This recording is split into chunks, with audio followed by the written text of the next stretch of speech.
So, Star Wars, one of the best saga ever created. Actually, I think it's also difficult to talk about it, because being so popular, it's so difficult to give an opinion that is supported by all the people. Maybe doing a video on this is like to walk on a lava flow barefoot. So it could enter more in the sociology radar than in the, cinematographic one. For example, when you think Star Wars is emotion, sensation, and attachment.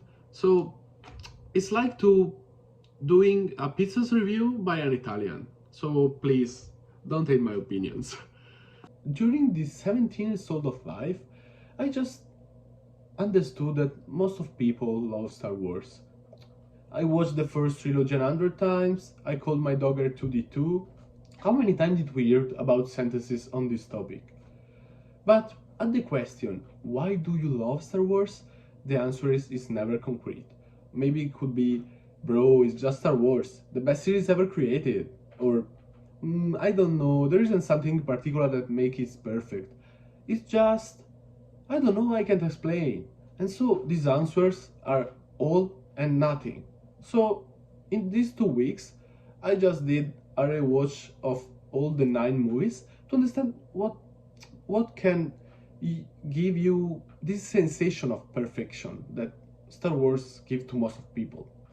Maybe I found some points that can explain why this series is so loved by all the people, from children to adults. First of all, this series was made during the 70s and the 80s, okay? When all the movies were made on aliens topic, okay? So, this one being a series with humans like a protagonist, it was revolutionary, and likely people loved it to such an extent that it inspired also another saga that is so popular, Star Trek. The second point could be that Star Wars is a tale. Yes, Star Wars is just a big tale. Then maybe it's disguised like a fantasy movie or a science fiction movie, but it's just a big tale. If we go to analyze all the aspects of the saga, we can see a linearity and a goodness of a tale. That, yes, then maybe there is the supernatural force that is a fantasy element, but in this force you can choose between two sides, the light sides and the dark sides, like a tale. Maybe the only element of a science fiction movie are the spaceships, but yes, it's enough to make people think that it's a science fiction movie. The third point is just Harrison Ford, the actor for Han Solo. He is just perfect, above all when he smiles. Yeah, I understood this during my last rewatch because his face and his smiles are just perfect for the character that he interprets. Okay, when he smiles, you want to punch his face. It's the best thing for a smuggler. He's just one of the best actor ever. So yeah, it's the third point. The fourth point is simply the antagonist, Darth Vader, the father of the protagonist. I think that he is one of the most loved characters during the saga. Also because during the story, like in a tale, his goodness comes out. For example, when he doesn't kill Luke when he's obviously able to do it. And also, one of the most remembered sentences during the saga is this: Luke, I am your father. I think that he's also remembered like one of the best characters in the story because he's perfect. The mask, in fact, is like an ant. And who likes ant? Like no one. Also, the people that likes animals doesn't like ant. Okay, is in fact also like an ant divided in two parts, like the arrogance and the continuous obligation to choose between the two parts of the force, the light and the dark. Fifth point, the non-violence. Star Wars is extremely not violent. When the soldiers of the Empire have to shoot someone with the gun, they prove extremely incompetent. They will never eat anything, not even by mistake. Meanwhile, when the protagonist eats someone, the reaction made by the person that is eaten by the gun is like, "Who? Oh, okay, it hurts, but I'm still okay." So, following the producer's opinion, it's better to show a carbonized family, like in the first movie of the first trilogy of the series, than to show a person dead for a gun.